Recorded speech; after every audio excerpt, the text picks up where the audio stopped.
রমজান মাস সামনে আসে, দেখে নিয়েন বহু ব্যবসায়ী তাহাজ্জুদ পড়বে, তারাবিও পড়বে, মসজিদে গিয়ে ফটর ফটর করা শুরু করবে, লাইট নাই কেন, এসি নাই কেন, ফ্যান চলে না কেন, বড় বড় কথা। সারা বছর তো মসজিদে আসে নাই, তারাবি নামাজে আসবে।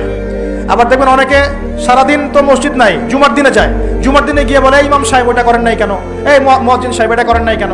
আছে না এমন লোক? এই শ্রেণীর মানুষ আছে দেখবেন, এরাই ফটর ফটর বেশি করে রমজান মাসে। রমজান মাসে দেখবেন নামাজে তারাবিও পড়বে, মাপেও কম দিবে। এরকম লোক আছে না? মাপে যারা কম দেয়, এই পাপের কারণে সমাজের মধ্যে দুর্ভিক্ষ নেমে আসে।